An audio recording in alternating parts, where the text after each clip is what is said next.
Pessoal, boa tarde. Mais um podcast. Hoje o podcast é assim, ó. Não crie caso, crie cavalos. Mauro Zaborowski, criador, entusiasta, apaixonado por cavalo, e vai falar um pouco para a gente aqui como que é a vida do quarto de milha de corrida, a vida de uma criação. Vai falar de turf, a gente vai tentar tirar dele bastante coisa. Conteúdo ele tem, agora é extrair, conseguir extrair. Bom, inscreva-se no canal,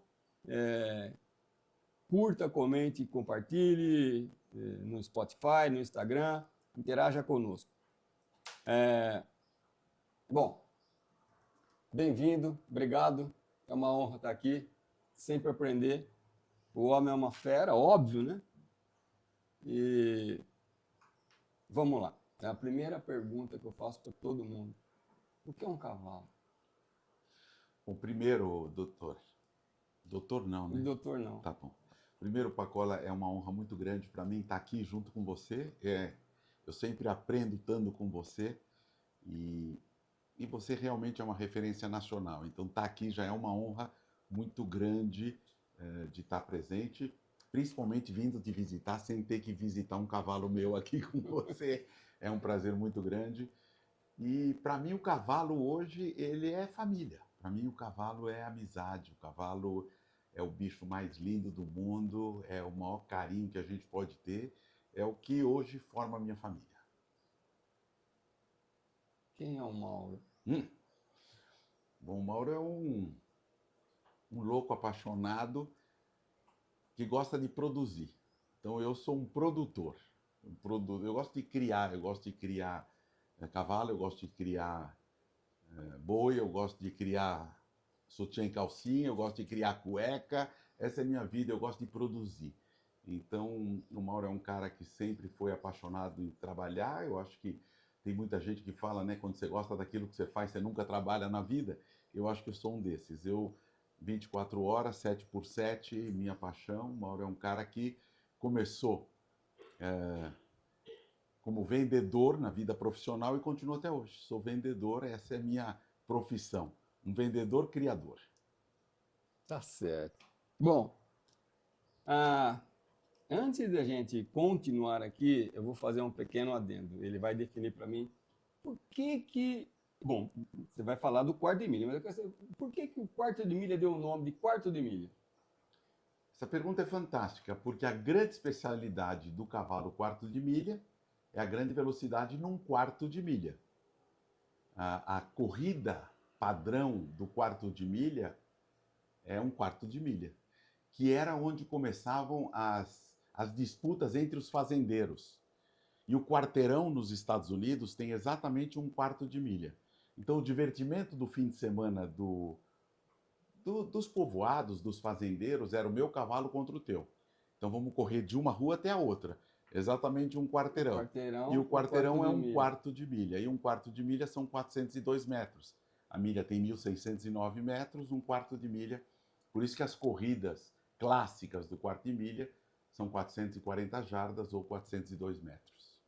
Muito legal a explicação. Depois você vai me falar os espaços máximo e mínimo de corrida de cavalo, mas a gente fala aqui embaixo. Bom, voltando então. Como e quando começou o Vista Verde? E por que se deu o nome Vista Verde? Eu sempre fui um apaixonado por cavalo, né? Desde criancinha, minhas férias prediletas eram em Águas de Lindóia. Então eu ia para Águas de Lindóia, mas eu ficava o dia inteiro no ponto de aluguel de cavalo. Sabe aqueles pontos onde se alugavam os cavalos para passear? Eu ficava o dia inteiro. Aquele cheiro dos cavalos era uma coisa que me apaixonava. E eu pedia para o meu pai, será que a gente não pode ter um terreno 4x4 para eu poder ter um cavalinho? E sempre tive essa paixão muito grande, sempre ia nos finais de semana montar cavalo.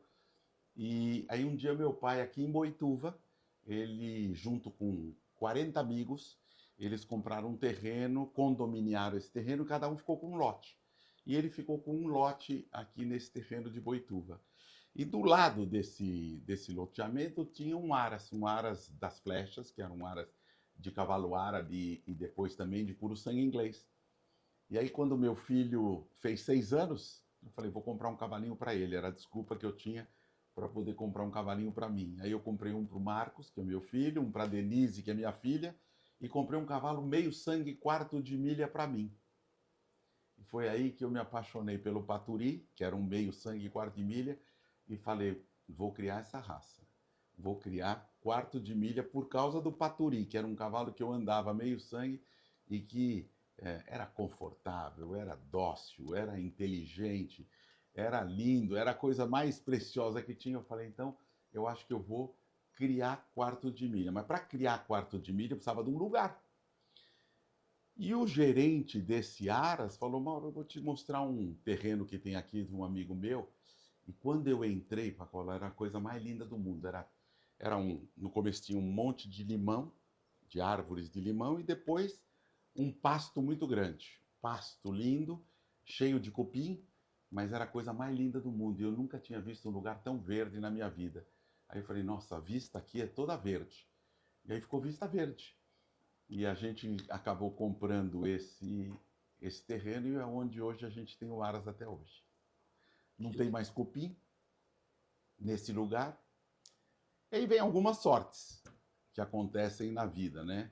E eu acho que a maior sorte que eu tive logo que eu comecei a criar foi, não sei como, uma recomendação, porque eu não entendia nada de criação, de cavalo. Eu sabia montar cavalo, mas nada mais do que isso. E aí me indicaram uma pessoa, um engenheiro agrônomo chamado Ricardo Muratas, que é com quem eu estava hoje de manhã, que eu te comentei, e que é uma pessoa fantástica, uma pessoa que já fez mais de 650 aras em toda a América do Sul, para presidentes de países, para presidentes de bancos, para um monte de coisa. E tenho que tirar o chapéu porque a maior parte de tudo que eu aprendi foi com ele. Tudo que eu sei hoje do quarto de milha Ele foi com ele. começou junto por Vista Verde. Ele fez o Vista Verde junto comigo. São 32 anos agora, Pacola. 32 anos. E o Ricardo, para vocês terem uma ideia, estava comigo hoje de manhã dando a consultoria que ele vem no Aras. E aí almoçamos junto, que hoje é muito mais do que uma consultoria. É um grande amigo, é o maior profissional que eu já conheci. E tenho certeza, Pacola, acho que um papo teu com ele, que vai ser muito difícil, porque os dois são muito ocupados, mas é difícil conhecer duas pessoas que entendem tanto sobre o cavalo como vocês dois. Dr. Muradas é uma sumidade, ele é daqueles bem nosso, cavalo é simples, cavalo é rusticidade, cavalo é uma paixão para ele também, ele fez um monte de aras, e a gente começa a falar, ele não quer ir embora, eu não quero que ele vá embora, e é uma aula a cada visita que ele tem. E vai embora. Cavalo não tem fim, né? Ele começa e a gente vai falando, falando, falando. A primeira visita dele foi o máximo, porque ele viu esse Vista Verde que eu te falei e falou, maravilha, esse é o único pasto que cavalo não come. E eu achava que o Aras estava formado e era braquiária pura, e eu achava que lá ia ser o nosso Aras. Cupim, terra ácida, braquiária. Braquiária pura. Faz parte do ofício, né? Toda pessoa que começa... Não sabe nada. E continuamos andando pelo desconhecido, né? Bom, agora você está falando aqui calhou exatamente para a próxima pergunta, né? Porque uma coisa que eu admiro é a sua preocupação em formar a equipe. Eu estou muito errado nessa minha leitura, porque você... Eu falo, Pacola, que a gente tem 3 coisas na vida que nunca vai ser fácil. E a gente vai perseguir o resto da vida. A primeira delas é formar equipe. A gente vai estar sempre formando equipe. Quando você forma equipe, depois tem que trocar e tem que formar de novo. E isso é um técnico. O técnico de futebol, ele vive formando equipes. A gente tem que formar equipe. A segunda coisa que é muito difícil é vender. Vender é uma das coisas mais difíceis que tem no nosso trabalho. E a terceira é ganhar dinheiro. São 3 coisas que a gente vai perseguir a vida inteira e sempre vai ser difícil. Formar equipe, vender e ganhar dinheiro. 3 coisas muito difíceis. E vou te contar até uma coisa. Você tem um papel fundamental no Vista Verde que talvez você não saiba e vou te falar isso hoje. Porque, falando nisso de formar equipe, quando o Aras Vista Verde deixou de ser simplesmente um local de lazer e, além de ser um local de lazer, passou a ser Um negócio hoje, o Vista Verde é um business, queira ou não queira, ele é um business que tem que se pagar, pelo menos ele tem que se pagar.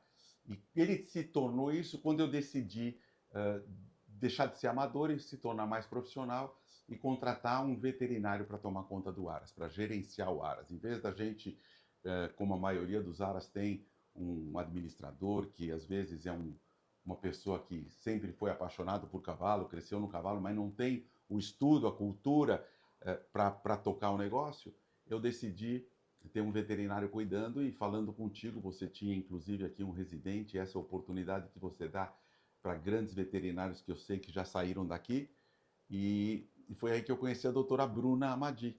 Trabalhava aqui com você como residente tu, e te liguei, você falou, Mauro, é a pessoa certa, e a Bruna ficou com a gente 10 anos, uma pessoa de ouro, fez um trabalho muito legal, gerenciando todo o Aras Vista Verde com a gente. Então, isso é uma coisa que eu nunca tinha te falado, mas você foi a transição do amadorismo para o profissionalismo.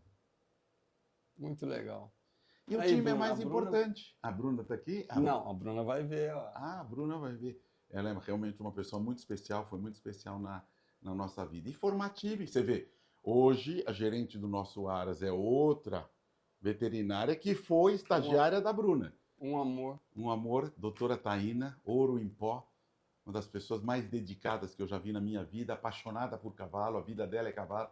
Ela fica 24 horas por dia ligada no cavalo, ama o cavalo, e foi estagiária da doutora Bruna, né? Então, formar equipe é uma coisa que precisa gostar de gente. Muita gente não gosta de gente, e quando não gosta de gente, não monta time, né? E eu acho que isso é uma das coisas que eu mais me orgulho. A gente tem um timaço com muito tempo, que trabalha junto, é uma equipe muito legal. O pessoal do Aras Vista Verde, lá no Jockey, o time que a gente tem é uma turma realmente especial. Então, agora ficou o tripé, né? Equipe, venda e ganhar dinheiro. E ganhar dinheiro. Nossa, Senhor. Muito legal. Mas você sabe que essa do ganhar dinheiro, ou pelo menos não perder, foi um motivo que eu escolhi o quarto de milha de corrida. Que é seguro sobre a ótica do investimento. Ele é seguro na ótica do investimento. Eu gostava de cavalo, mas eu não podia gastar com o cavalo. Então eu tinha que fazer uma criação de cavalo que se pagasse. Porque eu não tinha como ter um prejuízo no cavalo. E aí o quarto de milha foi a minha paixão, porque é um cavalo que tem uma valorização muito grande pela versatilidade que ele tem. E a corrida foi porque eu não gosto de juiz. A subjetividade. Eu não gosto de juiz. Não estou falando de política aqui, tá? Mas eu não gosto de juiz. E quando você entra com a subjetividade, fica muito difícil. Então, o cavalo de corrida, aquele que chega na frente, ganhou. Ganhou. Então todo não tem juiz, está todo mundo vendo, tal. Tem o juiz só para ver se nada foi feito contra as regras. Mas quem ganha é que chega na frente. O tambor acontece a mesma coisa. Mesma coisa. Bom, você está falando mais ou menos. Uma pergunta. Você andou no Bapuri? Bapuri? Minha paixão. Andava nele todo dia, saía para passear. Eu, meu filho e minha filha. E até hoje eu tenho a paixão do meu filho e da minha filha também por cavalo, por causa desse trabalho que a gente fez no começo. Aqui embaixo você vai falar dos teus filhos e da tua família. Opa! Tá? Maior prazer. Bom, defina para mim o que é um criador de cavalo, o que a pessoa tem que ter de pré-requisito, aptidão. Eu acho que para você ser criador de qualquer coisa, você precisa ter muita vontade. Você precisa ter muita dedicação, você precisa ter muito desprendimento de querer fazer uma coisa bem feita. Criar cavalo não é uma coisa simples. Por quê? Ou melhor, criar cavalo é uma coisa simples. Criar bem o cavalo, ou criar qualquer coisa. Criar bem os filhos não é difícil? Criar um cavalo também é difícil. Todo mundo sabe criar filho, né? Começa no bem bom, depois o filho está na vida, está criado o filho. Mas o criar bem criado é um trabalho de dia a dia. Então, o criar cavalo é uma coisa que tem que começar com uma paixão, precisa gostar muito. É um investimento grande para você criar cavalo. Se você pensar, por exemplo, no quarto de milha de corrida, que é uma coisa até mais curto do que criar, por exemplo, um cavalo de salto, que demora 5 anos A para vida você do cavalo vender, é a vida do cavalo. um lusitano que você talvez comercialize aos 4, 5 anos de idade, e o quarto de milha de corrida você comercializa com 1 ano e meio. Mas mesmo assim é uma história muito longa, porque você tem 1 ano da prenhez da égua, depois você tem 6 meses até a desmama do potrinho, depois você tem mais 1 ano de criação do cavalo. Então você precisa ter uma condição financeira para aguentar todo esse período da criação, um amor para acompanhar todo esse período. E eu digo que tem 4 coisas fundamentais para você, um quadripé para você criar cavalo, né? A gente até brinca que eu registrei uma coisa chamada Nu-Massage, que é a filosofia de criação que a gente tem no Aras. Nu de nutrição, Ma de manejo, Sa de sanidade e G de genética. São essas 4 coisas muito importantes. No massagem. Nu-Massage. Nutrição, manejo, sanidade e genética. Se você não tiver essas 4 coisas, não dá para criar bem o cavalo. E o que normalmente acontece, o que normalmente fascina todo novo criador, ou todo criador, é o último, é genética. Todo mundo acha que criar cavalo é genética. E genética é o mais fácil do cavalo.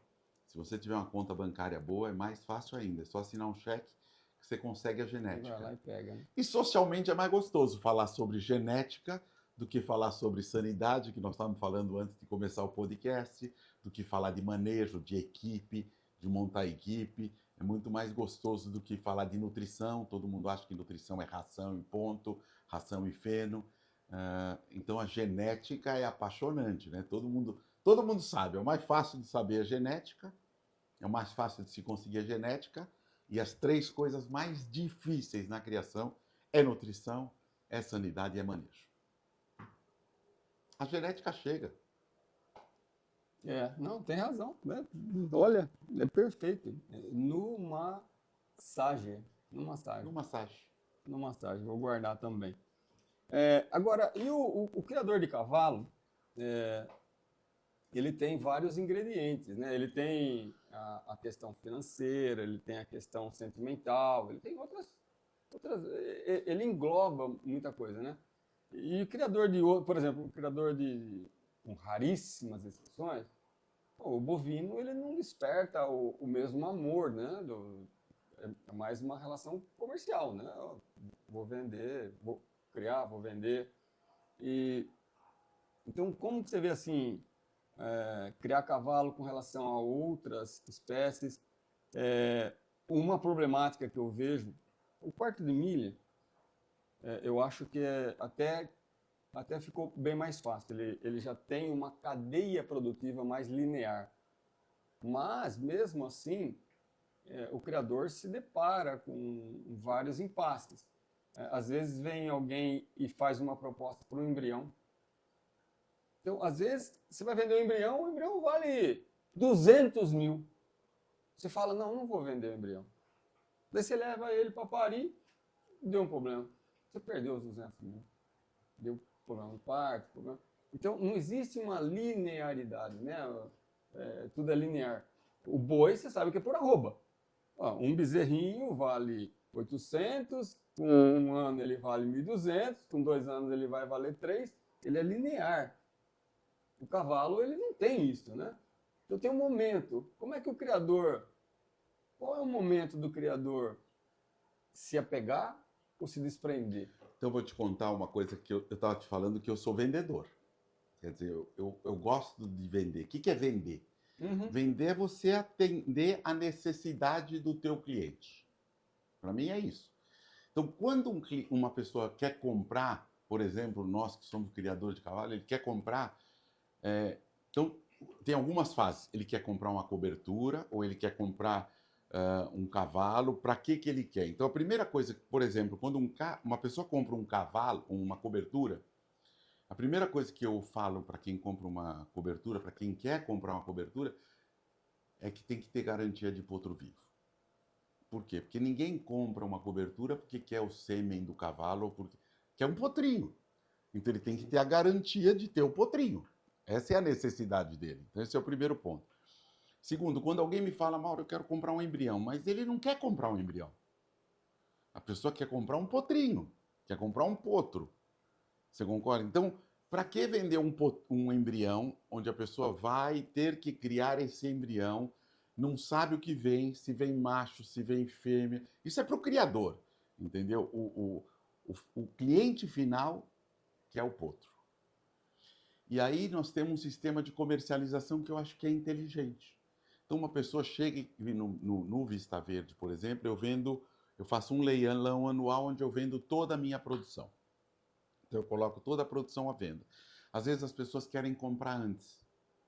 E aí eu falo, para comprar antes eu tenho que pôr preço. Eu acho que é muito melhor ir para o leilão e você põe o preço no animal. É para atender a tua necessidade. Você como cliente. Então, você acha que ele vale 10, você paga 10. Se você acha que ele vale 15, você paga 15. Se você for o que ofereceu mais, você fica com aquele cavalo que você tinha o sonho de ter, por alguma finalidade. Então, esse é o modo que eu enxergo de vender.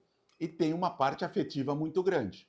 Então, quando eu falo que eu ponho toda a minha criação para vender, toda a minha geração, eu coloco alguns animais em parelha. Ou seja, no leilão vão 2 no mesmo lote. A pessoa compra, escolhe um e eu fico com outro. Então, assim, eu estou oferecendo É uma forma de ser a lisura, né? É, porque se não vão falar, ele escolheu o melhor. Se a O gente que você soubesse escolheu qual era o fica o outro. melhor, né, não dá para saber. Então, eu acho que essa é uma forma boa do criador ficar com alguma coisa que ele gosta. Eu vou ter um leilão agora e eu tenho 2 potrancas que eu sou apaixonado. Então, eu vou pôr as 2 juntas. Uma vai ficar comigo, entendeu? Uma vai para quem quiser e a outra fica comigo. É uma forma da gente segurar um pouco daquilo que a gente cria com algum sonho também. Tá certo. Ó, a gente estava falando, você acha que um dos problemas do mundo dos cavalos é que os empresários, de uma forma geral, você falou que você adora, você já falou, você é vendedor, mas o que a gente vê? Às vezes tem pessoas, você acabou de falar, a pessoa quer comprar um embrião, depois não sabe dar sequência. Você acha que existe um empresário bem-sucedido, seja lá no ramo que for, ele ganha dinheiro, se ele é bem-sucedido, ele sabe ganhar dinheiro. Ele vem para o mundo do cavalo, ele subestima, ele acha que é mais fácil. Como que você vê essa... Você acha que a gente vê isso, eu como veterinário, eu vejo, tem pessoas que você fala... teve até uma pessoa que uma vez me perguntou, ela fez uma pergunta para mim, ela falou assim, quanto que eu preciso de um veterinário? Ela queria comprar uma propriedade, investir em cavalo, quanto que eu preciso de um veterinário? Eu falei, olha, você sabe dirigir? Sei. Quanto que você conhece de carro? Porque se você só sabe dirigir, mas não sabe mais nada, então contrata um mecânico e você sonha. Porque você vai precisar de alguém. Então, o veterinário, todo o complemento da equipe, ele deriva da sua qualificação, quer dizer, do seu interesse. Então, às vezes, tem empresários que vêm e jogam o negócio deles, né? Meio que deixa correr. Não, isso aí, vendendo lá, aqui vai ser fácil. Eles subestimam. E às vezes ele se dá mal. E eu tento falar, gente, o erro está em vocês. Vocês deveriam ter mais cuidado nesses passos, né? Guardadas as proporções, muita gente fala até de você ter um carro de luxo, você não dá um carro de luxo para uma pessoa qualquer dirigir. E, no entanto, você pega um trator e dá para uma pessoa sem preparo nenhum, porque às vezes o trator é mais caro. Você pega um cavalo valiosíssimo e dá para uma pessoa que não sabe conduzir. Então, quem está errado? Né? Certíssimo, Paco. Eu acho que a maioria começa como eu comecei. Acho que a maioria que mexe com cavalo começa pela paixão. Então, eu falei, eu gosto muito de cavalo. Então, eu sempre trabalhei muito, como eu falei. Então, eu tenho uma indústria, como você sabe, começamos pequenininho, fomos crescendo nessa indústria. Eu fabrico roupa, né?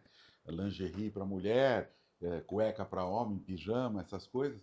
E eu trabalhava todos os dias, fim de semana, tudo. Então, o cavalo eu comecei como uma forma de me premiar. Era uma forma de eu tirar o estresse do dia a dia. Eu comecei como uma coisa para relaxar.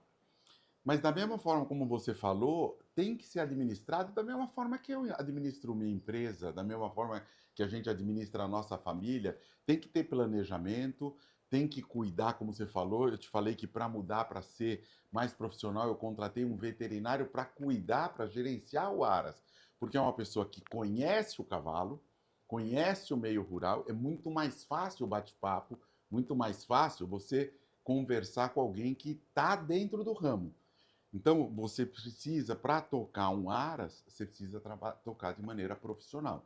Então, você tem que saber quanto custa cada coisa, qual é o teu mercado para vender essas coisas, se vai ter um equilíbrio financeiro, se vai faltar dinheiro, o fluxo de caixa vai ser negativo, se você pode arcar com o fluxo de caixa negativo que você vai ter durante o período, porque é um desencaixe. Nós estamos falando, né, para você criar um potro, você precisa primeiro comprar uma matriz. Aí você precisa comprar uma cobertura. Aí você precisa pagar para ter a prenhez. Um profissional para que faça essa prenhez, a reprodução. Aí você espera 1 ano para o potrinho nascer. Nesse 1 ano que você espera, é custo.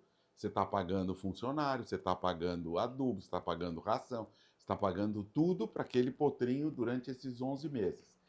Aí ele nasce. Aí você vai ficar mais 1 ano e meio com ele. Você está pagando tudo. E o nosso sistema de comercialização, que é uma coisa incrível e que é uma coisa de Brasil, depois você vai vender para receber em 30 vezes para frente. Então você tem que ter um fluxo de caixa bem organizado, senão você quebra no meio do caminho. Isso é matemática. Se a gente for fazer essa conta, se você vende para receber em 30 meses, você vai receber na média em 15. Você levou mais até vender outros 18 meses, já são 33 meses. Mais 11 que demorou o parto, já são 44 meses. Mais 2, 3 meses para emprenhar, são 4 anos para você ver de novo o retorno do investimento que você fez. Como que é feita a venda americana? À vista. Toma lá da cá. Toma lá da cá.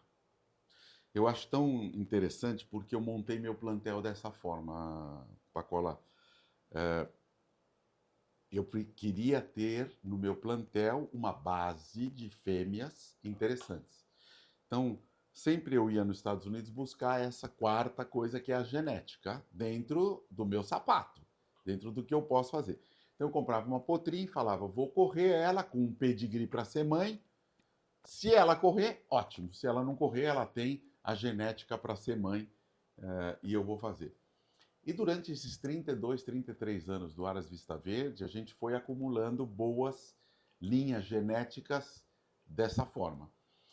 E aí, às vezes, alguém vem me comprar, por exemplo, da Argentina, ou do Paraguai, ou da Bolívia, ou do Chile, desses países, e a gente só vende à vista quando sai do Brasil o animal. A gente dá prazo quando vende aqui, mas quando sai. E aí me falam, mas você não pode me dar prazo? Aí eu falo, olha, faz 33 anos que eu compro nos Estados Unidos. Os criadores dos Estados Unidos já vieram me conhecer, conhecem meu Aras, conhecem o que faço. Estou todo ano lá e eu não tenho crédito para comprar lá. Eu compro lá e eu tenho que pagar. Então, muitas vezes eu falo, e cavalo é um luxo, vamos falar a verdade, não é um produto de primeira necessidade. Necessidade, né? O primeiro, para você passear, é um produto de primeira necessidade, que eu acho que para desestressar, o cavalo é um cavalo. Agora, o cavalo de alto valor, vamos dizer, de um valor mais considerável, é um artigo de luxo. Então, eu acho que para você comprar um cavalo desse, você tem que ter para comprar um cavalo desse.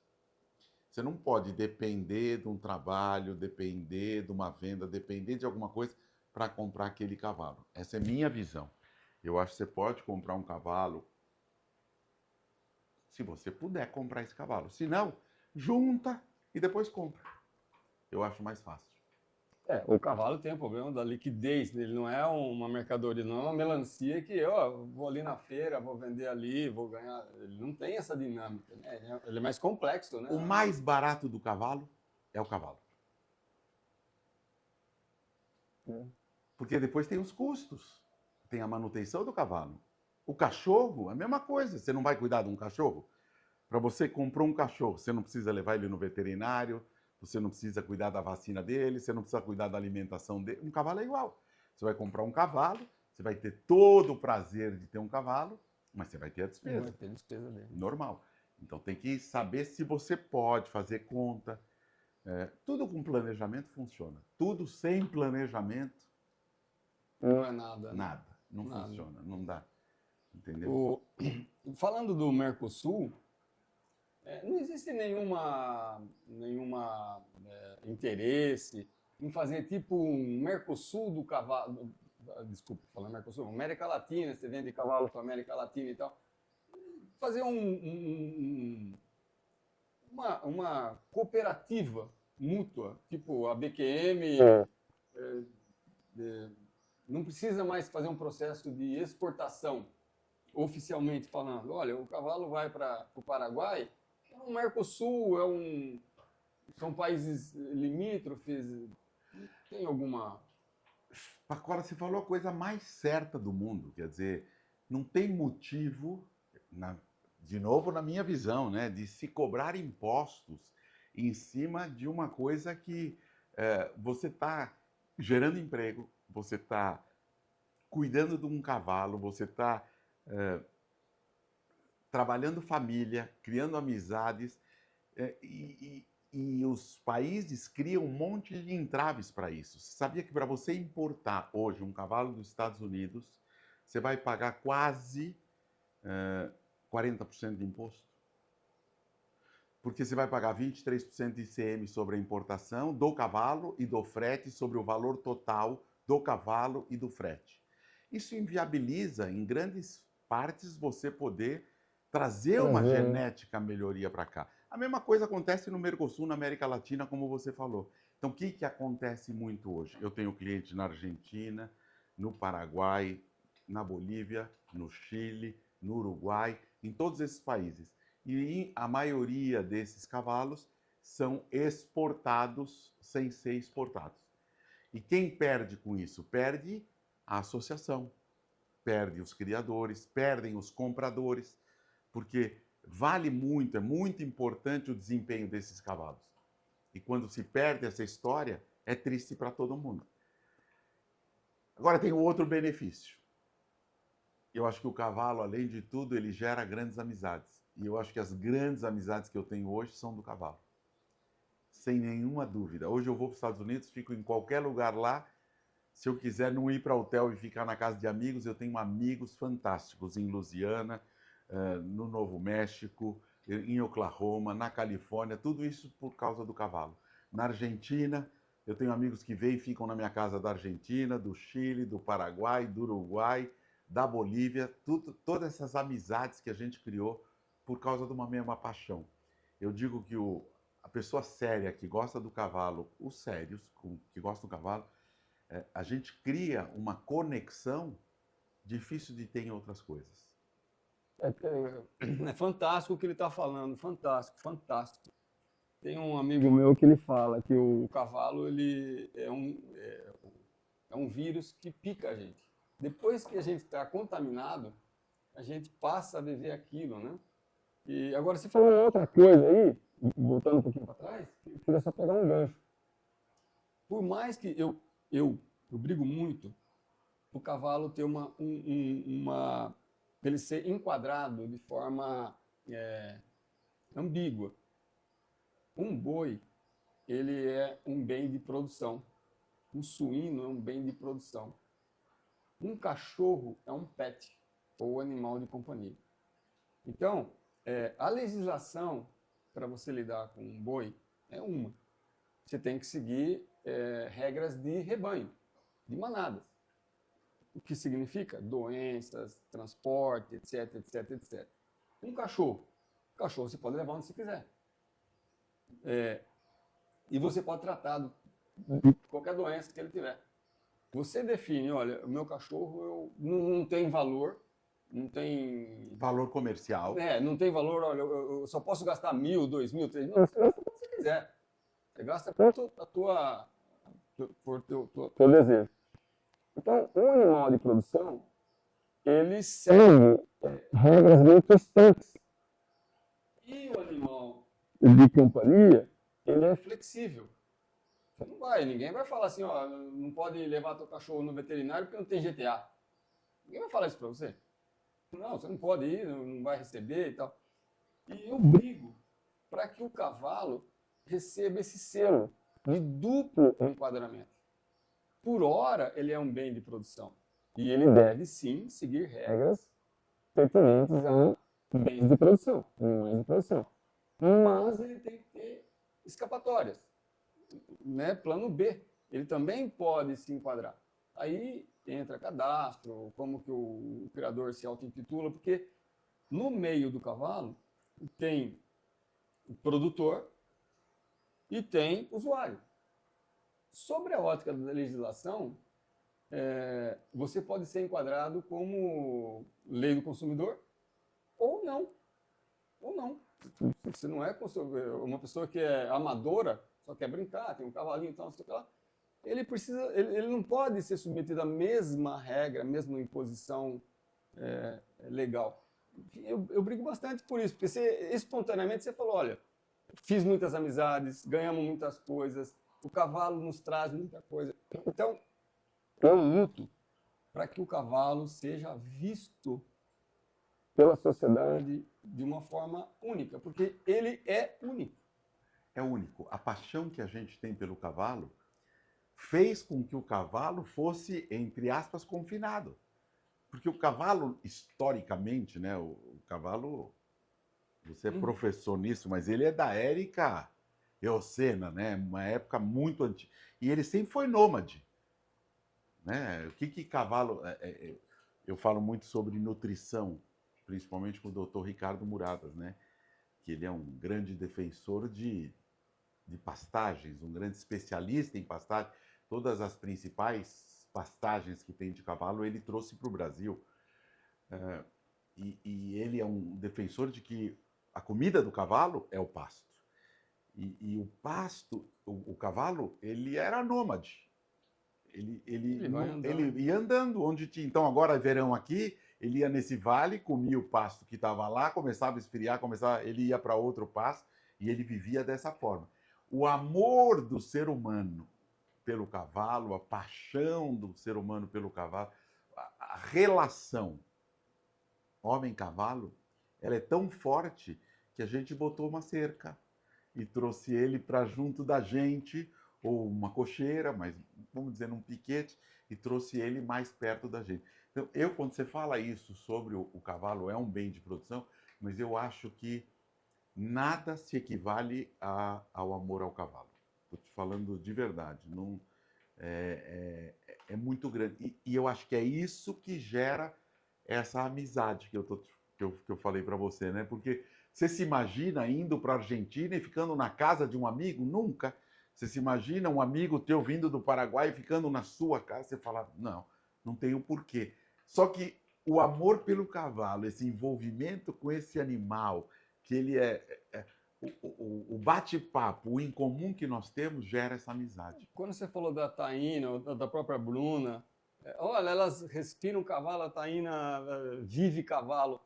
Para quem está ouvindo, não consegue muitas vezes não consegue entender a profundidade que é isso. Realmente vive em cavalo, né? Quando se fala assim, é gostoso conversar com quem gosta do que a gente gosta, porque é fascinante e é apaixonante. Realmente é uma vida que está ali. E é esse trabalho que eu acho que você faz aqui, que é uma escola de referência nacional, Pacola. Eu acho que é o sonho de todo estudante de veterinária é passar por aqui. É duro, eu sei que você trata os meninos aqui, as meninas, duramente no bom sentido que eu estou dizendo, como professor mesmo, porque eu acho que eu sempre falo, quando a gente estou falando com a Taína, eu estou falando com... A gente fala o professor Pacola, porque realmente aqui é uma escola e você vê os grandes profissionais saindo daqui. Então, esse é um trabalho que você faz para a indústria do cavalo também, modestamente, sempre low profile, mas é muito importante. Vamos falar um pouquinho dos Estados Unidos. Quais são as principais provas de quarta de milha do mundo? Do quarto de milha de corrida, você está falando, Corrida, né? corrida. Porque o quarto de milha, ele tem 23 modalidades, né? O quarto de milha, ele é versátil, ele tem a parte de conformação, de laço, de apartação, de tambor, de baliza, tem várias atividades. O quarto de milha de corrida, ele é fortíssimo nos Estados Unidos, existem corridas em vários hipódromos dentro dos Estados Unidos e é uma paixão nacional. Ele é diferente do puro sangue inglês. Não sei se dá para. Que também é um animal de corrida, né? A grande diferença entre o quarto de milha de corrida e o puro sangue, para fazer um comparativo rápido para você que está começando agora e querendo entender um pouquinho sobre essa diferença, o puro sangue inglês é como se fosse aquele corredor, corredor de maratona. Ele é magrinho, fininho para correr 42 quilômetros. E o quarto de milha é como se fosse o Ben Johnson, Usain Bolt agora. o Usain Bolt. Quer dizer, é aquele cavalo de explosão. Ele é bundudo, peitudo. Acho que é por isso que eu gosto de quarto de milha. É bunda e peito, né? Que é o que eu faço, o que eu produzo na minha vida toda na lingerie. Mas o quarto de milha, ele é forte, igual o Usain Bolt, né? De explosão. É para curta distância e o puro sangue inglês é para longa distância. E nos Estados Unidos, em muitos hipódromos, tem corrida de inglês e de quarto de milha no mesmo hipódromo. E isso é um sucesso nacional. Tem gente que gosta da corrida longa, tem gente que gosta da corrida curta. Eu gosto da corrida curta, eu gosto do quarto de milha, eu gosto da explosão, eu gosto só da reta, né? Da reta final, que é onde eles têm. Nos Estados Unidos é muito forte isso, e as principais corridas que tem são em dois lugares em especial. No Novo México, onde tem o hipódromo de Ruidoso, tem a Tríplice Coroa, que é o Rainbow Futurity, o Ruidoso Futurity e o All American Futurity. São três provas. Tudo que fala Futurity são animais de 2 anos. Então, são três provas para animais de 2 anos, realizadas no Novo México, em Ruidoso Downs. E Los Alamitos, que é na Califórnia, onde tem corrida o ano todo. Quer dizer, todo final de semana, durante o ano inteiro, tem corrida de quarto de milha em Los Alamitos, na Califórnia. São os dois lugares onde mais tem, ou tem as principais corridas. Hoje, nos Estados Unidos, devem ter alguma coisa como 10 corridas para potros com premiação superior a $1 milhão em cada uma. A mais importante é o All American Futurity, que é a maior prova de todas as raças, não de quarto de milha, inclusive de puro sangue inglês, de BH de hipismo, é a prova de maior premiação de todas as raças para animais de 2 anos. É o All American Futurity, que no ano passado, ou este ano, deu $3 milhões de prêmio ao ganhador. Só que é a prova difícil, como todas, né?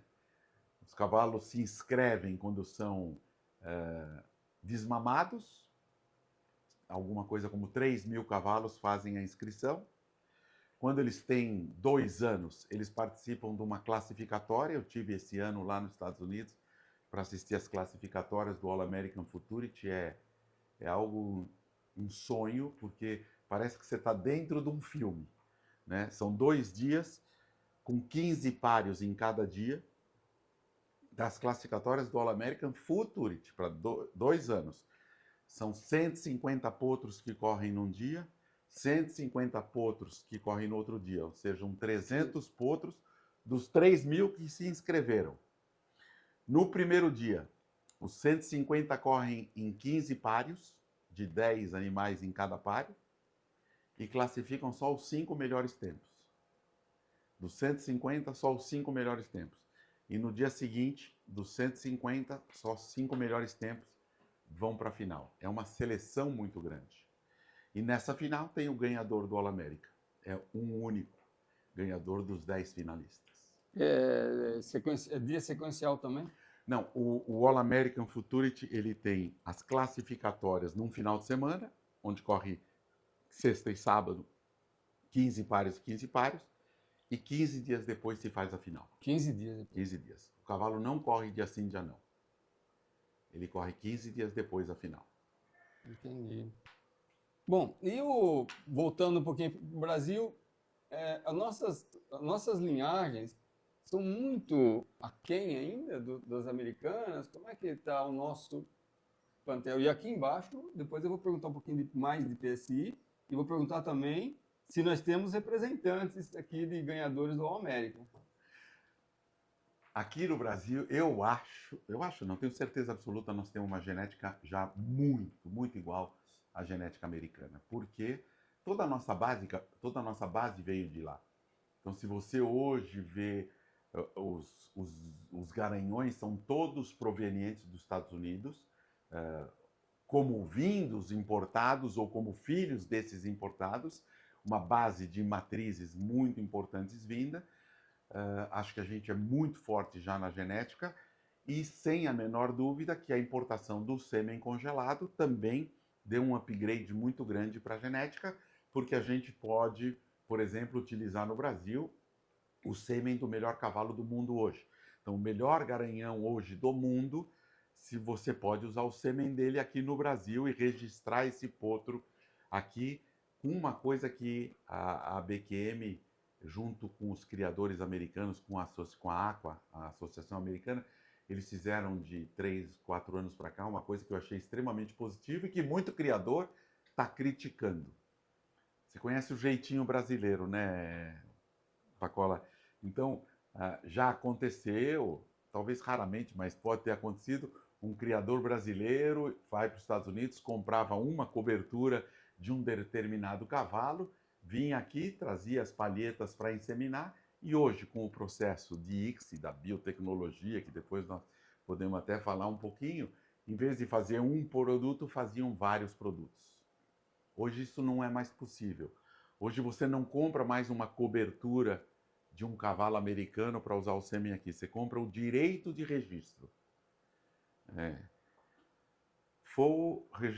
Permitting full registration. Você vai fazer o registro, permissão de fazer esse registro. Então você compra 3 permissões. Então você pode trazer o sêmen, você pode fazer 3 produtos e registrar esses 3 produtos na Associação Brasileira. Isso fez com que o criador americano confiasse mais. Se sentisse mais Confiante. Olha, o Pacola comprou 3 coberturas ou 5 direitos de registro, vai usar 3 ou 5 e não vai colocar mais do que ele pagou para ter. Com isso, é uma proteção ao criador americano, ao dono do garanhão americano, mas com isso também permitiu que a gente trouxesse os melhores sêmens do mundo para o Brasil. E fez com que a gente tivesse um plantel realmente em paridade de condições com os Estados Unidos. Eu tenho a honra de ter uma criação minha correndo hoje nos Estados Unidos. Ele nasceu aqui no Brasil, foi criado no Brasil, foi comprado no meu leilão por um grande carreirista. O cavalo ganhou R$1 milhão, foi o primeiro cavalo quarto de milha brasileiro a ganhar mais de R$1 milhão, cavalo milionário. E fizemos uma sociedade, eu como criador, ele como proprietário, e estamos correndo ele nos Estados Unidos. E ele está correndo de igual para igual, Pacola. Quer dizer, ele está grupo 1, correndo com os melhores cavalos do mundo. A última corrida dele, ele fez terceiro num grande prêmio de grupo 1, de $150 mil de prêmio, perdendo para um cavalo que foi campeão mundial e para um cavalo que fez segundo nesse All American Futurity, e o nosso Edberg Verde competindo de igual para igual, mostrando que a genética brasileira tá pau a pau. Tá pau a pau. Acho que a nossa criação é até melhor do que a criação americana. Muito legal, muito legal. Bom, ainda nessa linha, pode falar alguns pilares, alguns garanhões, algumas linhagens que são consagradas? Você acha que nós chegamos já no topo da seleção genética em termos de linhagens? As linhagens já são consagradas? Nunca. Nunca vamos chegar. E isso é apaixonante. É apaixonante porque é a melhoria contínua. A gente sempre... igual tem gente que fala assim, mas será que o Pelé jogaria hoje o futebol Pelé foi cracaço, não teve igual na época dele. Na época que o Pelé corria, o campo é o mesmo, a bola é a mesma, a dimensão do campo é igual. Um jogador de futebol corria 6 quilômetros por jogo. Hoje um jogador de futebol corre 9 quilômetros por jogo. Quer dizer, mas não mudou. O esporte é o mesmo, o campo é o mesmo, a bola é a mesma, o gol é o mesmo. Mas é a melhoria, a evolução genética. Então, eu acho que nunca vai terminar.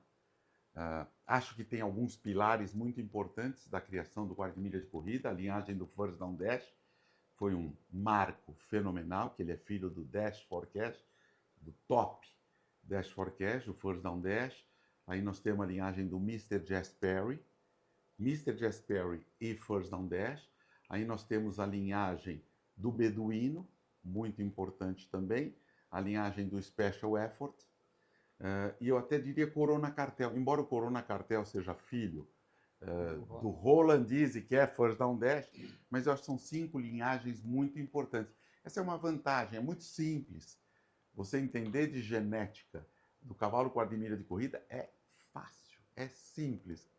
É 5 coisinhas. First Down Dash, Mr. Jess Perry, Beduíno, Special Effort, Corona Cartel. Você sabe tudo do que é a linhagem do quarto de milha de corrida. Ainda é muito fechada. A grande vantagem é que hoje já estão se usando, não é uma coisa nova, no Brasil ainda é muito pouco, e você falou, nós vamos falar mais de PSI e quarto de milha, mas o cruzamento do puro sangue inglês com o quarto de milha sempre traz uma evolução. Então, grandes garanhões americanos têm puro sangue inglês na linha. Ali. Tem muito puro sangue inglês na linha deles. Então, alguns exemplos fáceis da gente ver. No Secrets Here, a linha materna dele é puro sangue inglês. Fisher's Dash, a linha materna dele é puro sangue inglês. Walk Through Fire, a linha materna dele é puro sangue inglês. O próprio Dash for Cash, a linha materna dele é puro sangue inglês. Special Effort, a linha materna é puro sangue inglês. Ou seja, agora Favorite Cartel, a linha alta dele, Good Reason, que a gente escuta muito também agora, tem a participação muito importante do inglês. É que comercialmente, no Brasil, essa mistura ainda não é comercial. E por isso se usa pouco aqui no Brasil. Existe um delay, existe um descompasso, às vezes, do cavalo estar fazendo a moda lá e ainda ser desconhecido. E, às vezes, um fenômeno interessante que, às vezes, a gente vê, o desempenho. Às vezes, um cavalo não desempenha tão bem aqui em corrida. E a que pode ser atribuído isso? É diferente, né? Você tem, às vezes, grandes cavalos lá fora que corriam muito bem e vêm para cá e não correm. E vice-versa também. Cavalos que correm bem aqui vão para lá e não correm. Por que isso? Pista diferente, pressão atmosférica diferente, comida diferente, manejo diferente. É todo aquele meio ambiente que nós acabamos de falar. Nutrição, manejo, sanidade e genética. A genética corre aqui, corre lá. Por que o cavalo é um fenômeno lá e vem para cá e não corre? Ou vice-versa? Por causa dos outros 3 fatores que são extremamente importantes. Vamos lá, eu até me perdi aqui. É bom a gente bater papo para colar. Então, você falou um nome aí, eu não conheço direito. Quem é No Secrets? No Secrets é um cavalo de sonho. É uma história linda de se contar. O No Secrets é um garanhão que está no Brasil. Ele está no Vista Verde. Mas ele só está no Vista Verde porque eu tenho um grande amigo chamado Benny Rossetti, que é o proprietário do Aras Flor do Campo, é meu irmão, é como se fosse irmão meu. E o Benny comprou esse cavalo nos Estados Unidos como potro, ainda como potrinho, de ano e meio, num leilão lá nos Estados Unidos, em sociedade com o próprio criador. Fez a campanha do cavalo lá e ele ganhou o All American Futurity. Ganhou o All American Futurity, que é essa prova que eu te falei, que começam 3.300, correm a classificatória, 10 vão para a final, e o No Secrets Here ganhou a final em 2006, em tempo recorde. Até hoje, 2024, não batido. É recorde? É recorde até hoje. 20,88 os 402 metros do No Secrets, no All American Futurity, recorde até hoje, não foi batido na pista. E esse é o cavalo do Benny Rossetti com a Wessels Farm, que era quem era o dono do First Down Dash, que é o top de todos, que é o pai do No Secrets Here. Como o Benny era proprietário, ele conseguiu trazer o cavalo ficava meio ano no Brasil, voltava e ficava meio ano nos Estados Unidos, porque as temporadas são invertidas, né? A temporada de monta é primavera-verão, então no segundo semestre aqui, no primeiro semestre nos Estados Unidos. E o cavalo ficou durante 5 anos dessa forma. Infelizmente, o Scoop Vessels, que era o sócio do Benny, faleceu. A viúva vendeu a outra metade do cavalo. Foi aí onde a gente entrou numa participação do cavalo, nós e o Royal Ranch também dos Estados Unidos. Então ele continuou sendo do Benny, meu e do Royal Ranch, e ele ia e voltava durante os anos até que ele ficou definitivamente no Brasil. E é um cavalo que hoje eu passei com o Ricardo do lado dele, parece um potro, está com 21 anos, fantástico, coletou hoje, coleta dele dá para 6 éguas, 7 éguas, 8 éguas, é um fenômeno de cavalo e é uma bênção, porque só foi possível porque era um proprietário brasileiro, o Benny. Uhum. Se, Não, é incomprável. Se fizesse se ele não fosse comprado antes... Incomprável, Pacola, incomprável. Um cavalo que ganhou o All-América estando aqui no Brasil. É um cavalo de uma vez só. E ele já se mostra um grande produtor. Eu te contei do Edberg Verde, que nós estamos correndo nos Estados Unidos, em grupo 1, correndo com os melhores cavalos do mundo, filho do No Secrets Here. Nós tivemos o Yankee Verde, que é o garanhão hoje, do Aras Vista Verde. Já teve te visitando aqui também. Vamos voltar um pouquinho só, ó. O que é macho, como que são os nomes que você dá? Macho para um, fêmea para outro, como é que é? Isso foi uma coisa muito, muito legal, porque às vezes você vai registrar um animal e a gente dava um nome, já tinha esse nome na BQN. Aí já tinha esse nome na BQN. Aí a ideia do Dr. Ricardo Muradas, que é o meu professor em tudo que eu te falei, né? Ele falou, Mauro, por que você não chama todas as fêmeas que nascerem com o sobrenome Vista e todos os machos que nascerem no Aras com o sobrenome Verde?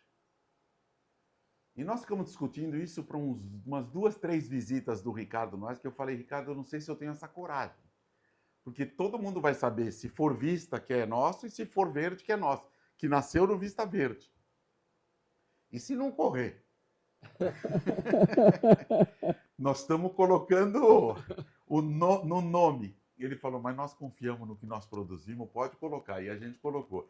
Então, todas as fêmeas que nascem no Aras têm sobrenome Vista e todos os machos que nascem no Aras têm sobrenome Verde. Então, sempre que você vê Vista ou Verde, nasceu no Vista Verde. Nasceu na propriedade dele. Nasceu com a gente.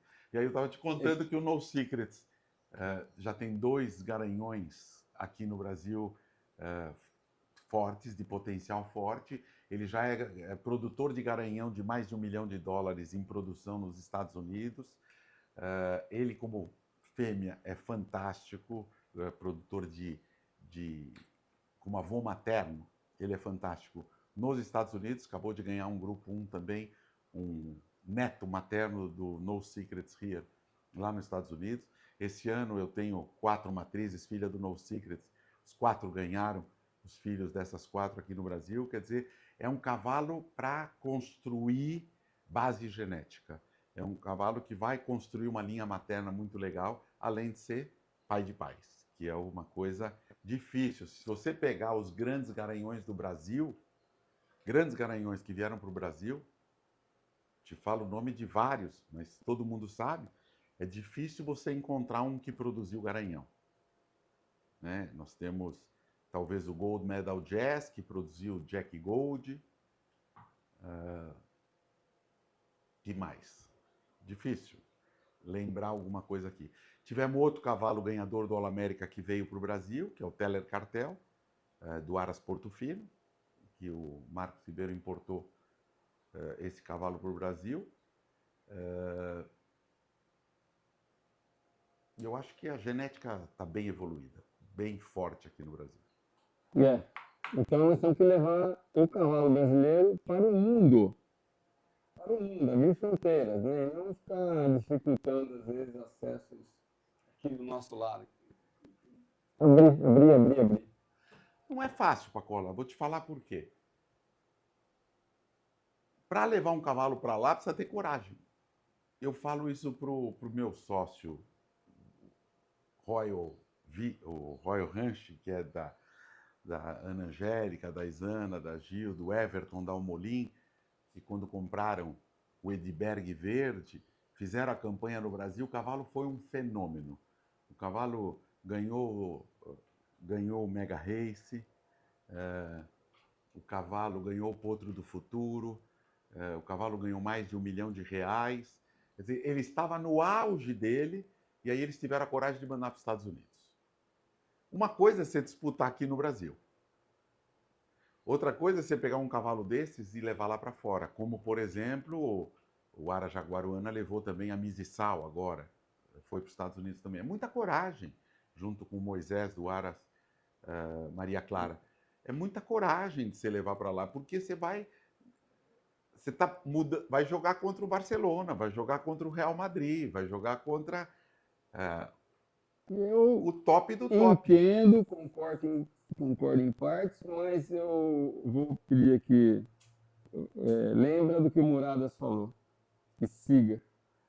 Concordo, eu acho isso super legal, mas é o que eu estou falando, precisa de coragem para ir lá fora e mostrar, cavalo nascido no Brasil, cavalo criado no Brasil, compete de igualdade de condições com os cavalos criados no berço do quarto de milha de corrida, que é nos Estados Unidos. É assim que a gente vai divulgar, eu concordo com você, sem a menor dúvida, mas que precisa ter coragem, precisa de levar outras raças, inclusive. Nós temos a melhor coisa do mundo. Poder de criação igual no Brasil, acho difícil. Você vai na Califórnia, se você for visitar os aras de criação na Califórnia, Pacola, você fica... dá desgosto. Novo México, tudo seco. Califórnia, não chove. Lugares de frio, Kentucky, o melhor capim do mundo, Bluegrass. Aonde tem? Kentucky. 5 meses de neve nos pastos. Nós temos tudo de bom no Brasil. O melhor país do mundo. Nós temos verão praticamente o ano inteiro, nós temos chuva, nós temos pasto, nós temos gente apaixonada por cavalo, temos todo esse potencial. E eu concordo com você, temos que divulgar isso. Temos que sair. No podcast que a gente está fazendo, a gente grava semanal, eu conversei com um especialista em bovino. Daí, ele já rodou, foi para Israel, já rodou o mundo, conforto, gado de leite. Eu perguntei para ele, como que é o Brasil em relação ao mundo? Somos ponta, somos liderança. Ponta no gado de leite. Gado de leite e gado de corte. Gado de corte. Somos liderança. E no cavalo também. Daí eu perguntei para uma outra pessoa, um outro colega nosso que trabalhou no Butantan, eu até fiquei assim, boca aberta. Eu falei, como que é o Butantan em referência ao mundo? O Butantan é um bom órgão, uma boa instituição? Ele falou, é melhor. Butantan, Serpentário, produção de soro andiofídico, somos referências mundiais. Caramba, e vários outros podcasts, eu perguntando, e as pessoas falando, o Brasil tem tudo. Tudo. E daí eu me coloco só fazendo uma parte, o que eu assim, tento colocar lá no mapa, né? Às vezes eu falo até de forma um pouco, eu fico batendo nisso. Eu falo, gente, o Brasil, ele é o maior país do mundo em terra agriculturada. Ele é o maior país do mundo em pecuária. Ele é o maior país do mundo em agricultura. Ele é o maior país do mundo em recurso hídrico. Ele é o maior país do mundo em biodiversidade. Ele é o maior país do mundo em riquezas naturais. Vai falar, mas tem alguns países na Europa, na África, que tem diamante e tal, mas sim, unitariamente são pequenos. O Brasil é grande. Então, o Brasil é o maior país do mundo em termos de potencialidade. Daí eu falo assim, gente, o mapa já passou da hora, eles estão perdendo o bonde. O mapa tem uma função vital, mas ele é muito grande, grande. O Brasil, a ex-ministra Tereza Cristina, ela teve um problema com a guerra da Rússia e Ucrânia, ela teve o problema dos insumos, que ela tinha que ter adubo. Então, imagina a cabeça de um ministro pensando em safra, no tamanho do Brasil. Daí você vira e fala de um problema pequenininho, da pecuária. Ela é um ser humano. Então eu entendo ela, que ela tem um problema desse tamanho para resolver. Ela fala assim, isso aqui fica para depois. A pecuária fica para depois. Perto da agricultura, a pecuária fica para depois. E o cavalo está depois da pecuária. Então, o que eu entendo? O mapa faz agricultura, pecuária, abastecimento e correlatos. Anvisa, liberação de remédio, liberação de remédio, fica vendo coparticipação com vigilância sanitária. O mapa tem um monte. Inspeção, serviço de inspeção federal, inspeção de produtos de alimento de origem animal. Então, o mapa é muito grande. Gente, ninguém está falando para aumentar o mapa. Vamos segmentar o mapa. Vamos ter um ministro com perfil veterinário. O Brasil não tem um ministro veterinário há mais de 50 anos. Então, tem que ter um ministro que cuide de pecuária e que tenha um braço direito vendo a pecuária e vendo o cavalo. O cavalo é pecuária também. Pecuária também. Sem dúvida. Tem que ver o cavalo com outros olhos. O Brasil tem um potencial. Mas o Brasil tem tudo isso que você falou, tem as melhores terras do mundo, tem tudo, tudo, tudo, e tem a maior burocracia, ou burocracia do mundo. Em todos os sentidos. Se você for ver aqui, a burocracia... Eu falei para vocês que eu gosto de produzir. Eu gosto de criar e produzir. Eu não gosto de quem não produz, desculpa. Eu estou falando... É muito fácil ser fiscal e não produzir nada. É muito fácil ser burocrata e não produzir nada. Entendeu? Produzir não é fácil, criar não é fácil. E a gente tem muito burocrata. Não. E esses burocratas acabam tirando todo esse nosso potencial competitivo. Come a gente pelo calcanhar. Do mundo. Entendeu? Porque realmente você falou a coisa certa. Nós alimentamos 1 bilhão de pessoas. Um quinto. Um quinto da população. Quer dizer, é fortíssimo. A pecuária, ela é fortíssima. A agricultura é mais forte ainda. Mas estão acabando com tudo isso, ou estão querendo acabar com tudo isso. É que o agricultor, o agropecuarista, ele é valente. Ele é valente, porque é mais fácil de existir. Mas, assim, até no cavalo que ele está falando, a gente, no Brasil, a gente tem que superar obstáculos que lá fora muitos não têm. Muitos são ajudados. Incentivados. São incentivados. Incentivados. E aqui incentivados a todas essas coisas. Isso é uma coisa que... Mas isso é uma coisa que eu sempre digo o seguinte, tem coisa que a gente pode resolver, resolvamos. Vamos resolver. Tem coisa que a gente não pode resolver, esquece. Foco na solução. Não adianta ter foco no problema, porque a gente não consegue. Então, a gente tem que conviver com o que nós temos, e é isso que nós temos, e tentar fazer o melhor. Ó, uma pergunta que me fizeram aqui, dentro de seleção genética, várias pessoas queriam saber o que significa terceira avó. Dentro de uma seleção genética, o que é uma terceira avó? Então, mas dá para traduzir isso daí para... Na verdade, quando a gente começa a falar primeira mãe, segunda mãe, terceira mãe, quarta mãe, nós estamos falando da linha materna. Então, qualquer ser humano com um pedigree escrito... Uma árvore genealógica. Uma árvore genealógica, ele tem o pai, tem a mãe, aí tem o avô materno, a avó materna e assim por diante. Então a gente chama de primeira mãe a mãe dele, a segunda mãe é a avó, a terceira mãe é a tataravó e assim por diante. Uhum. Eu acho que uma construção genética é algo que leva tempo para se fazer, entendeu?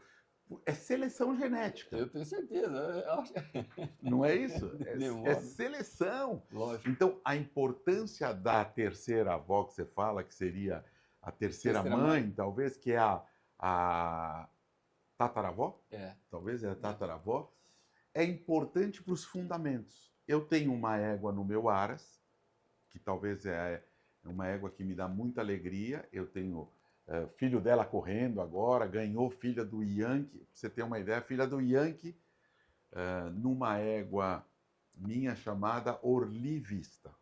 Orli Vista, você já sabe que nasceu no Vista Verde. A Orli Vista foi uma craque como mãe. Ela é filha da Kélia Vista. A Kélia Vista foi criada no Vista Verde e uma craque como avó. E aí a Kélia Vista é filha da Hip Deck Vista, que nasceu no Vista Verde, que é filha da Deck Watch, que aí foi a primeira importada que a gente teve. Então ela criou uma genética dentro do Aras Vista Verde. Ela criou uma força de uma linhagem materna. Quando fala da importância e quando a gente fala de atleta, porque nós estamos falando de criar atletas melhores. Vou te fazer uma pergunta difícil, Pacola. A chance do teu filho ser um craque de futebol é maior ou menor do que um filho da mãe do Pelé com o pai do Maradona? Teoricamente, o pai do Maradona com a mãe do Pelé vai produzir um indivíduo que deve jogar bola mais do que o filho do Pacola ou o filho do Mauro. Você concorda? Então, qual é a evolução genética? É eu tentar pegar o pai do Pelé com a mãe do Maradona e fazer um indivíduo melhor. Lógico que nós vamos ter o híbrido. O Pelé foi um híbrido, no caso, dando exemplo, né? Ele teve um monte de filho que não jogou nada. Então, ele foi o topo da pirâmide, o híbrido. Ele, como indivíduo, era um grande atleta e não passou isso para gerações de baixo. Mas, normalmente, a chance é maior. Então, o que nós temos que na seleção? É tentar pegar os melhores atletas que produzam atletas melhores que eles. Que produzam atletas melhores do que eles. E tirando fora aqueles que têm menos. Então, a importância da linha materna é fundamental. Eu tenho que pegar uma égua e ela fica no plantel porque ela produz indivíduos melhores que ela.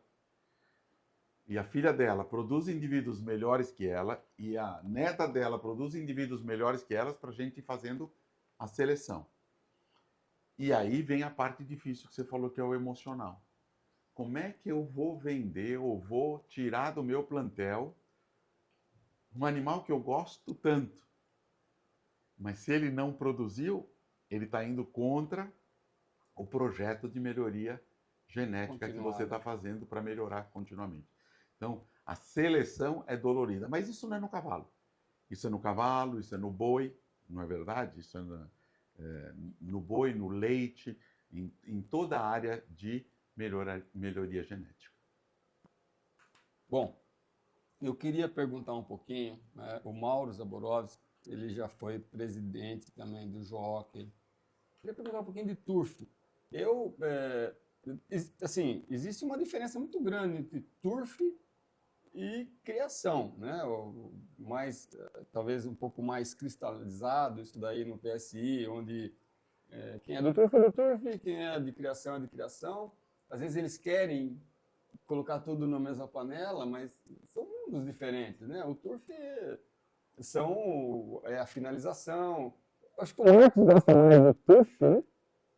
Não é isso? O Marcos, meu filho, ele é um apaixonado pelo turf. O Mauro é um apaixonado pela criação. Então nós juntamos a fome com a vontade de correr.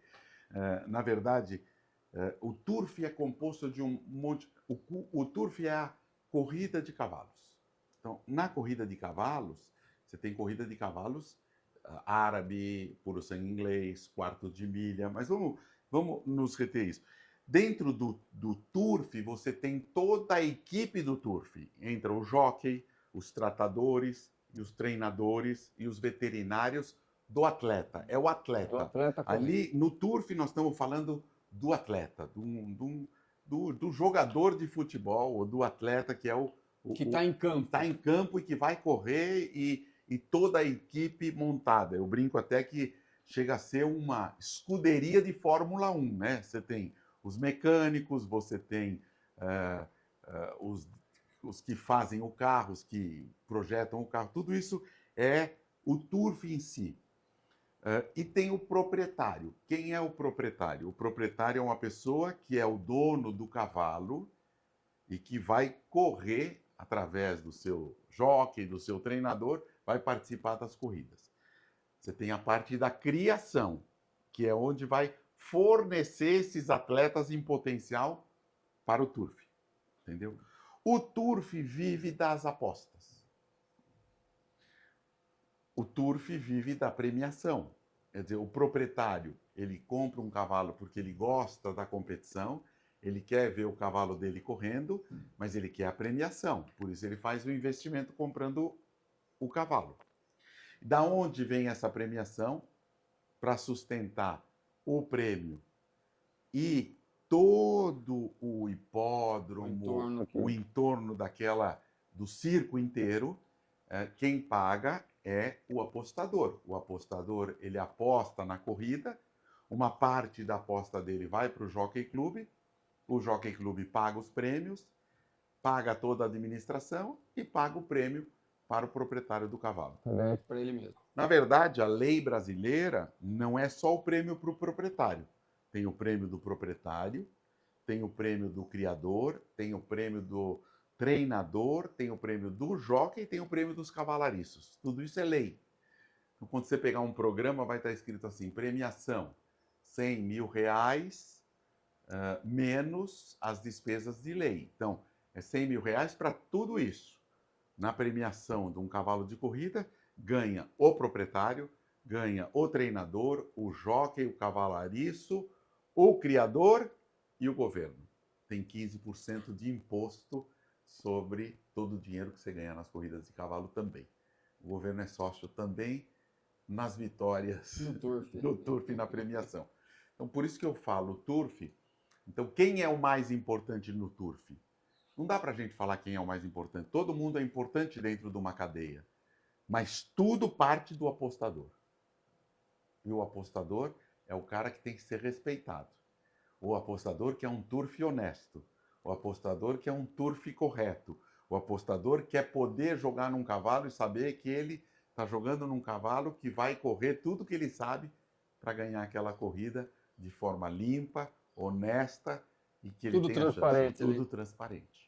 Então, o turf honesto é uma coisa muito bacana.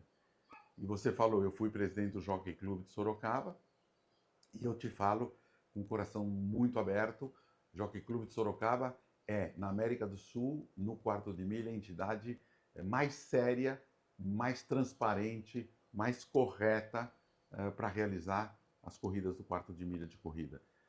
Tiveram várias gestões, a gestão atual com o presidente Jonathan Dantas e uma equipe de vice-presidentes muito competente, inclusive o Marcos, meu filho, faz parte dessa equipe, tem o Eugênio Nunes faz parte dessa equipe, o Wersheimer faz parte dessa equipe, tem uma equipe de vice-presidentes muito interessados e comprometidos com a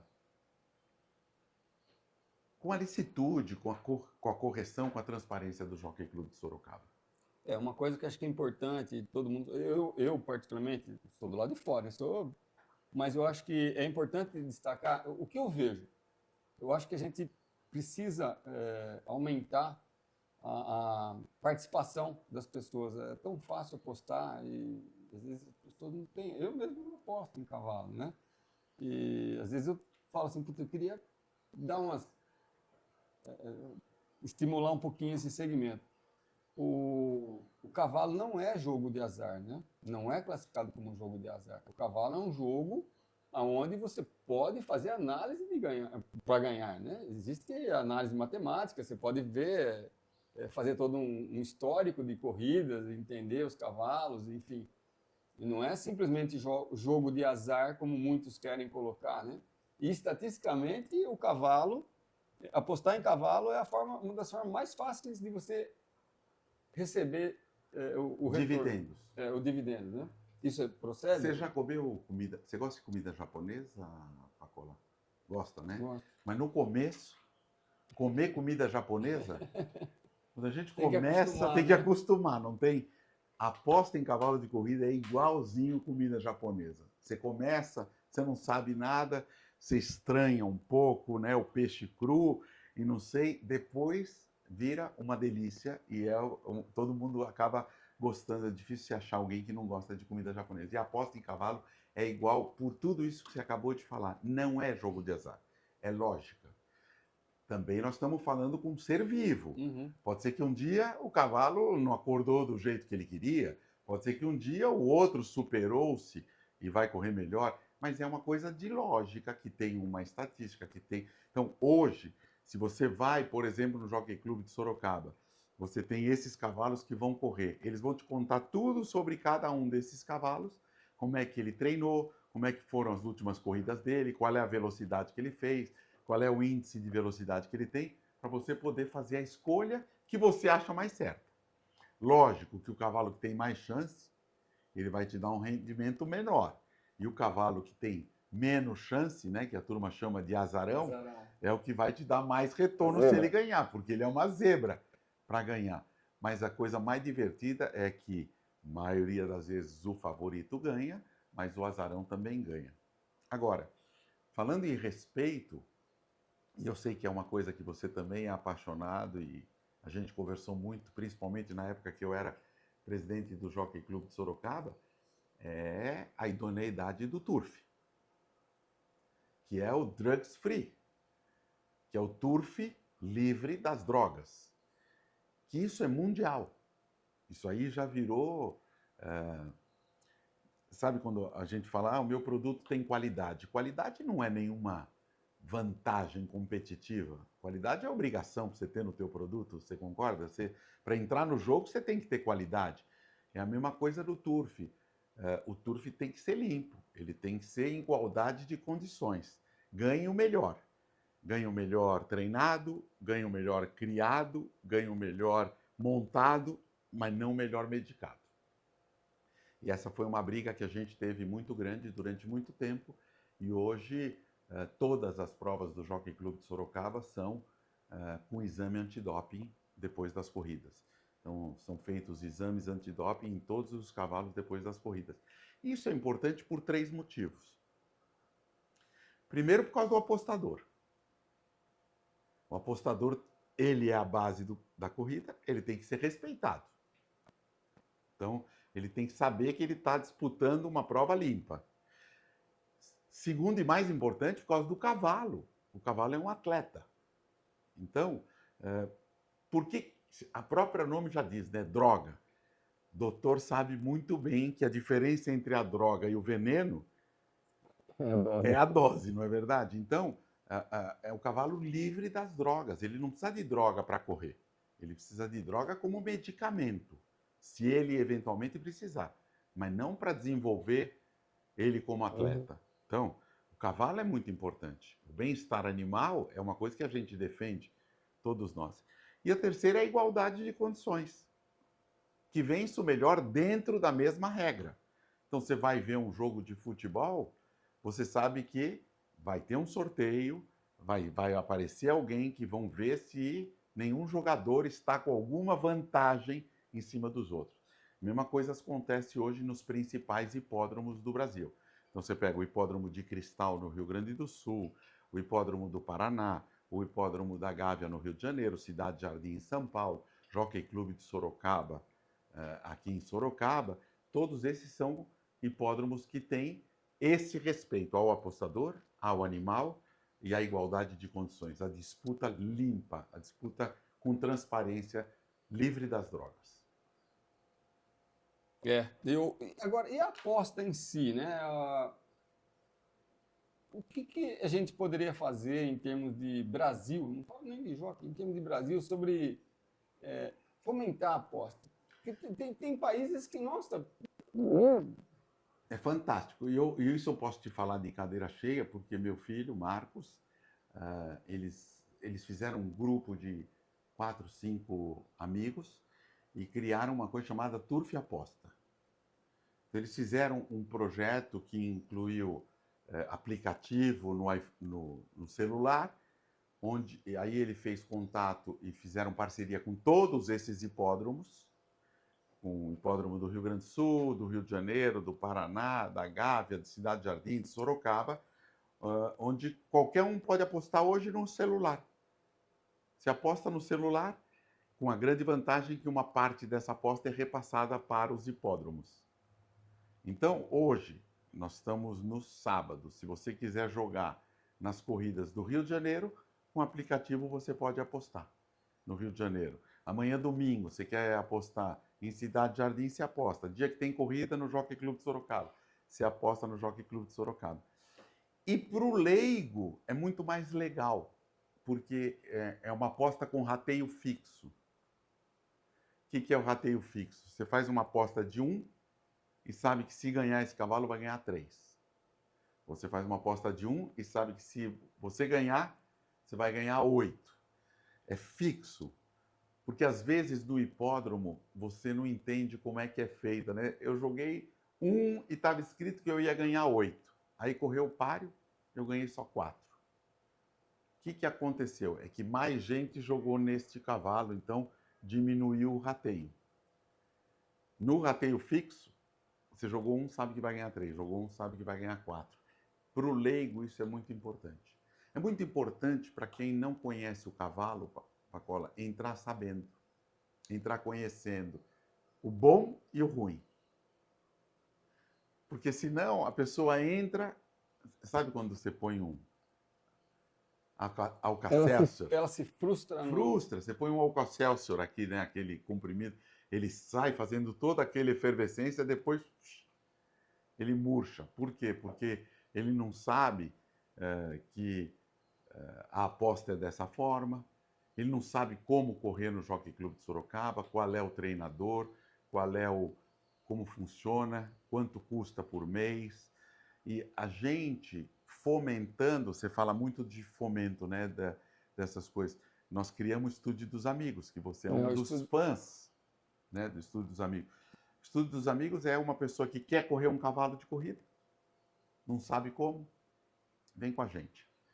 Ele já sabe que ele vai pagar X por mês, vai ser dono de um cavalo, de 10 cavalos como sócio, vai correr em conjunto, a despesa é fixa, o intuito é se divertir, pode dar lucro, mas o intuito é se divertir. Mas ele sabe o tamanho do buraco, né? Sempre a gente fala, quando eu caí num buraco, eu queria só saber o tamanho antes de cair nele, né? Porque se você não souber a fundura do buraco, pode ser perigoso. Então a gente criou o Estúdio dos Amigos e muita gente, que hoje é grande criador e carreirista, começou com a gente no Estúdio dos Amigos. Eu sei disso. Eu vi isso acontecer. Não foi? Então eu sou prova. É uma delícia. Pega o próprio Gui Peixoto, Aras Horizonte, fantástico, começou com a gente. Célio Silva começou com a gente no Estúdio dos Amigos. Jorge Cavaleiro com a gente no Estúdio dos Amigos. Muita gente com a gente no Estúdio dos Amigos. Começaram lá e hoje são grandes corredores, Então, grandes carreiristas. A ideia do Estúdio dos Amigos surgiu como?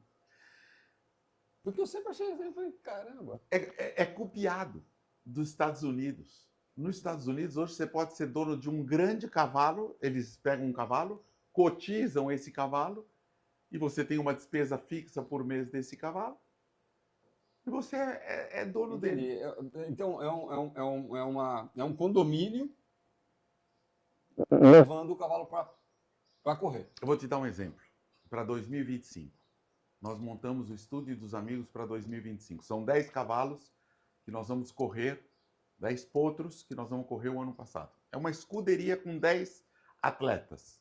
Esses 10 nós começamos a treinar agora e vamos correr a partir de março no Jockey Clube de Sorocaba. Aí nós temos alguns amigos que são cotistas. Então, quanto custa para correr esses cavalos? Custa tanto de ração, tanto de inscrição, tanto de veterinário, tanto de todas as despesas que a gente vai ter. Divide entre 10 sócios E nós temos 10 chances. É na alegria e na tristeza. Na alegria e na tristeza. Então nós temos 10 cavalos, 10 chances, 10 atletas. Pode ser que eles ganhem, pode ser que eles não ganhem. E tudo com criação nossa. Então, por quê? Porque hoje eu estou confiante de fazer isso, como eu te falei.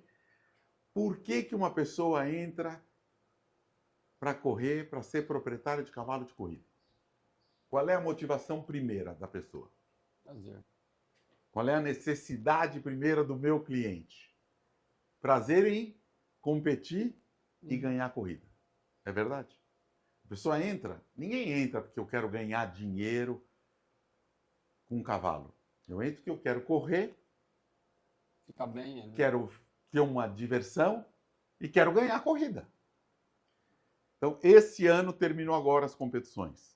O Vista Verde é o líder de estatística do Jockey Club de Sorocaba, dos potros estreantes e no geral. Mas só para pegar potros estreantes, desse mesmo time que nós vamos correr o ano que vem dos Estudos Amigos. 21 animais da geração F do Vista Verde, que é a geração 2021, tivemos 21 vitórias. O criador, segundo lugar, teve 13. Então nós atingimos o nosso objetivo, que é ganhar a corrida. Então nós tivemos 21 vitórias dos produtos criados no Vista Verde. E agora, para o ano que vem, nós vamos ter outro time de 10 potros, já é a geração G. Essa F, a próxima geração, é a geração G. É diversão, é estar todo mundo junto no fim de semana, é um lugar de família, vai minha mulher, vai meu filho, vai minha nora, vai minha filha. Nós vamos ver corrida, torcer pelos cavalos, vibrar para ver o cavalo e, se der sorte, tirar uma foto da vitória. É assim que a gente tem o nosso prazer. Agora, eu vou falar uma coisa, viu? Ele é o primeiro, de vez em quando a gente vê alguma informativa, alguma notícia deles. Você é o primeiro Que fala assim, nós estamos preparando nossos potros para o ano que vem. Eu ainda estou afogado em 2024, eu ainda estou Recife 2023. Ele já está falando, temos que preparar lá. Eu acho que o ano passado eu vi isso daí e falei, caramba, eu estou aqui preocupado como é que eu vou passar o Natal. Ele já está falando do leilão. Ele está ligadíssimo, tá? Daí entra o profissionalismo. Mas posso te contar uma coisa? Eu acho que é um egoísmo, mais do que um profissionalismo. Eu vou te falar, eu gosto de viver, Pacola. Então, o que acontece? Eu estou fazendo hoje, eu fiz umas coberturas esse ano, que vão nascer em 25, que vão correr em 28, e que vão se tornar matrizes em 2030. Eu estou fazendo uma cobertura para tentar tirar uma fêmea para ser minha matriz em 2030. Então eu te falo que é egoísmo porque nós estamos em 2024, eu quero estar bem em 2030 para ver essa potrinha se tornar uma campeã lá na frente. Seu Sérgio Noguês me inspirava muito com isso, né? Ele fazia os cruzamentos pensando lá na frente, numa potencial cruzamento com ele. Eu brinco um pouquinho com isso para a gente fazer um planejamento. É um planejamento a longo prazo quando a gente faz a criação. Agora, os potros que vão correr ano que vem, um mais lindo que o outro. Estou apaixonado. Vamos correr 10 filhos do Yankee no ano que vem. 10 filhos do Ian. Muito legal. Eu tinha uma pergunta aqui, eu queria saber uma problemática. Você é felizardo, eu acho que você é felizardo, a sorte acompanha a competência. Nessa questão, eu queria saber um pouquinho sobre sucessão de aras de criatório no Brasil. Porque, infelizmente, eu não sei o que acontece, eu ando atrás disso, de explicações e de, enfim, ferramentas para melhorar isso daí. A gente vê que em outros países tem criatórios que têm 200 anos, 300 anos, né? Vai de vô, pai, filho, neto, e com sempre uma preocupação com o melhoramento genético, com a saúde financeira. É uma empresa. eles vivem bem, respeitam, adoram o que fazem e seguem. E aqui no Brasil, você fala, caramba, a pessoa dificilmente passa de uma geração para outra, acaba. Por quê? Eu acho que nós somos culpados.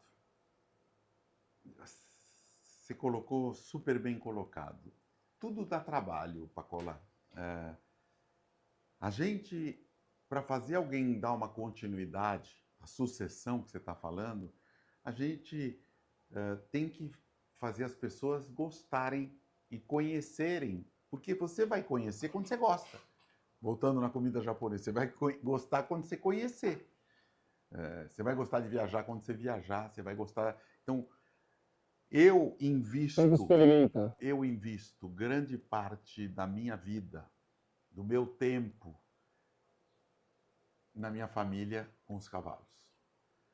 Então, fim de semana passado, eu fiquei com meus 5 netos no Aras, e eles ficaram junto com a doutora Taína, a minha neta, provavelmente deve ser uma veterinária, porque ela estava limpando garganta de égua, fazendo curativo, junto com a doutora Taína, apaixonada. Os 5 montam, os 5 vamos passear a cavalo e eu junto. Os 5, mas eles não chegam, o cavalo está montado, está pronto para eles passearem. Eles chegam, eles pegam os cavalos no pasto, eles dão a comida, a ração para o cavalo, eles ajudam a selar os cavalos, vamos passear junto. Voltamos, tira a sela, lava os cavalos e solta de novo os cavalos. Tudo isso dá trabalho, porque nesse período eu podia estar indo jogar bola com os amigos, eu podia estar indo tomar cerveja com os amigos, eu podia estar indo... E eu e minha esposa, que é meu braço direito nessa parte, ela muito participativa, apaixonada por cavalo, apaixonada pelo Aras, a gente investe muito tempo na família, tentando e pensando na sucessão. É uma garantia? Não é uma garantia. Mas a probabilidade, como tudo é probabilidade no nosso negócio de cavalo, a probabilidade de um deles ou deles se apaixonarem e fazer a sucessão dentro de um Aras é muito maior do que quando você vê que encerra. E se a gente vê, desde que eu entrei no quarto de milha de corrida para hoje, eu lembro agora, rápido de cabeça, 4, 5 Aras que tinham nomes fantásticos, de grandes criadores, que hoje acabou. É o que você falou, uma tristeza. Fazenda Bela, doutor Wellington Germano de Queiroz, um dos maiores criadores, importou o Rolandise para o Brasil, não existe mais. Tem vários nessa magnitude como o do Dr. Wellington. Então, a gente precisa investir.